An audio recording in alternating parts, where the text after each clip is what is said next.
Եվ այսպես սկանդալ է տեղի ունեցել Ազգային ժողովում Վահագն Ալեքսանյանը, ՔՊ-ական պատգամավոր, Ազգային ժողովի ամբիոնից ցույց է տալիս մի տեսագրություն, որտեղ որ Միացյալ Նահանգների կոնգրեսականը հայ լրագրողին պատասխանում է այն հարցինի պատասխան, որ ինչի չեք ցեղասպանության հարցը բարձրաձայնում եւ այլն, նա ասում է, որ ձեր նախագահը ինձ խնդրել է, որ ցեղասպանության հարցով այլևս չխոսենք կամ քիչ խոսենք, նման պատասխան է տալիս, այսինքն Սերժ Սարգսյանը խնդրել էր, որ ցեղասպանության հարցը քիչ բարձրաձայնվի եւ դա խանգարում էր հայ-թուրքական հարաբերությունների կարգավորմանը։ Ու այս ասում են մարդիկ, ովքեր որ Փաշինյանին ասում են թուրք, Փաշինյանին ասում են հայրենիք ծախող եւ այլն, հայրենիք ցեղասպանություն урացող, բայց իրանք տակից ամեն ինչ արել են, որ Թուրքիայի հետ լինի խաղաղություն, բացվեն սահմաններ, որովհետեւ իրանք էլ երկիր են ղեկավարել եւ հաստատ պատկերացում ունեցել են, թե ինչ հետևանքներ է բխում Թուրքիայի հետ լարված հարաբերությունները եւ ինչպիսի առաջընթաց կունենա Հայաստանի Հանրապետությունը, երբ որ Թուրքիայի հետ ստեղծվի նորմալ հարաբերություններ եւ մարդիկ սկսեն առևտուր անեն, երբ որ մի ապրանք այսօր Հայաստանում վաճառվում է 10 անգամ թանկ, այն ժամանակ արդեն ավելի մատչելի կլինի եւ Հայաստանի ժողովրդի թե սոցիալական վիճակը կբարելավի, թե պետության բյուջեն ավելի շատ փող կմտնի։ Իրանք գիտեին, որ դա այդպես է տեղի ունենալու եւ Թուրքիայի հետ ուզում էին հարաբերություններ կառուցել, նույնիսկ մոռանալով ցեղասպանությունը, ասելով, որ խնդրում ենք Ֆրանսիային, Ամերիկային, Գերմանիային կամ բոլոր այն երկրներին, որոնք խոսում են ցեղասպանության մասին, չխոսեն։ Եւ երկար տարիներ գալիս անցնում է, միշտ մենք ասել ենք ինչի Ամերիկան չի ճանաչում ցեղասպանությունը, Թրամփը, Օբաման եւ այլն, եկավ հասավ Նիկոլ Փաշինյանի ժամանակ, Ջո Բայդենը, Միացյալ Նահանգների նախագահը, առաջին անգամ ճանաչեց որպես Միացյալ Նահանգների նախագահ Ամերիկան նախագահական ձևաչափով ճանաչեց հայոց ցեղասպանությունը Նիկոլ Փաշինյանի օրոք։ Նիկոլ Փաշինյանի թիմակիցները չէին խնդրել, որ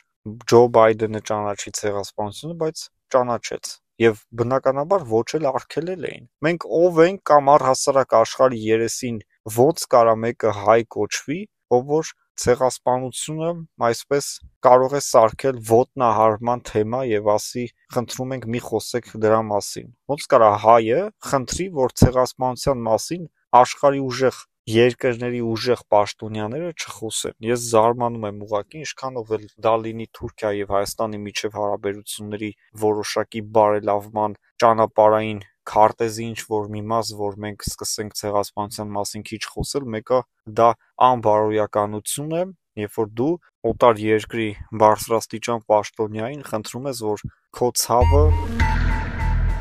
երբ որ դու ապրել ես, չբարձրաձայնի։ Այսինքն սրանով տապալվեց այն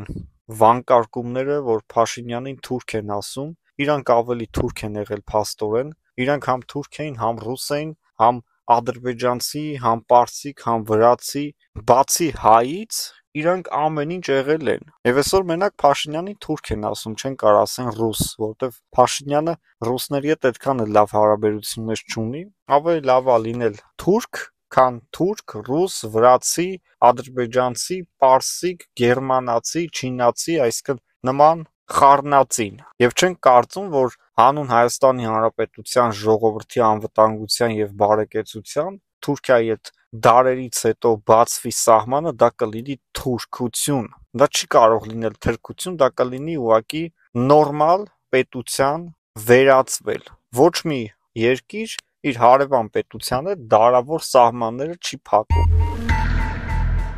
Եվ այսպես Բաքվում երկնքից կրակ է թափվում, այսպիսի լրատվական հոսք է տարածվում Ադրբեջանում, ինչ է կատարվում Բաքվի բարձրահարկ շենքերից մեկում մեծ հրդեհ էր, որի այսպես ասած կրակները թափվում էր ներքև եւ որը այսպես վերնագրերի արժանացել, որ վերևից կրակներ են թափվում ադրբեջանցիների գլխին։ Իհարկե մի օր այդ կրակները թափվելու են եւ դա հաստատ չի ուշանալու, մենք հիշեցնենք, որ արդեն մի քանի օր է նախ Ադրբեջանում ջրհեղեղներ էր, դրանից առաջ պարբերաբար լինում էր երկրաշարժեր, հետ ցնցումներ, որը կրկին էլի վատ էր Ադրբեջանի ժողովուրդը տարել, ջրհեղեղների հետևանքով տվել էին զոհեր, հիմա էլ արդեն ասում են երկնքից կրակներ ա թափվում։ 2 օր առաջ, օրինակ Լեռնային Ղարաբաղում էլ ադրբեջանցի զինծառայողը պայթել էր ականի վրա։ Եվ այս ականների դեպքը 1-2-3 անգամ չի, բավականաչափ լիքը նման դեպքեր են տեղի ունեցել, որ սրանք ականների վրա պայթում են եւ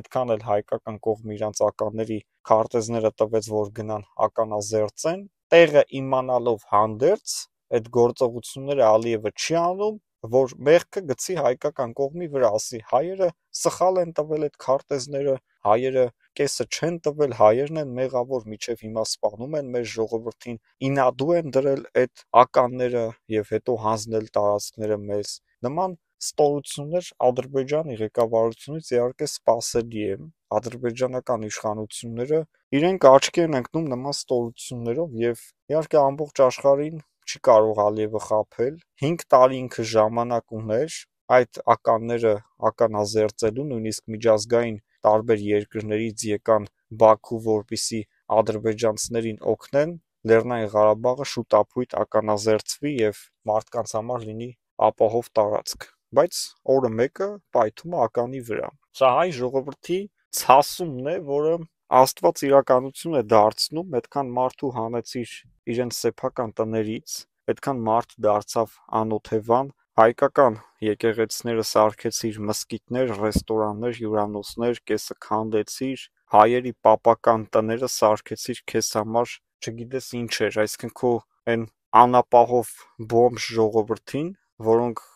միգուցե տներում էլ չեն ապրել, խոսքը Բաքվից դուրս բնակվող ադրբեջանցիների մասն է, որոնց սոցիալական վիճակը շատ ծանր է, բերում լցնում է Լեռնային Ղարաբաղի հայկական տներ։ Այդ մարդիկ մի օր գալու են իրանց տները եւ այս մարդկանց ադրբեջանցիներին դուրս են շպրտելու իրանց տներից, հետո ասելու է եկան կրկին ադրբեջանցիներին տեղահանեցին։ Ալիևը որևէ հնարավորություն չունի, քան Լեռնային Ղարաբաղի տեղահանված հայ բնակիչներին ապահով ընդունել Լեռնային Ղարաբաղ, որ այդ մարդիկ վերադառնան եւ արժանապատիվ ապրեն իրանց սեփական տներում, նույնիսկ Ադրբեջանի վերահսկողության տակ, բայց ունենան սեփական իրավունքները, սեփական եկեղեցին, սեփական դպրոցը, սեփական քաղաքապետը, սեփական գյուղապետը, այսինքն համայնք դառնա Ադրբեջան տիրապետության տակ, եւ մենք դրա կողմնակիցն ենք, որ այնտեղ ապրեն հայեր։ Եթե ինքը դա չի կարողանում ապահովել, ապա մշտական թշնամանքը Ադրբեջանի եւ Հայաստանի միջև շարունակվելու է դարերով։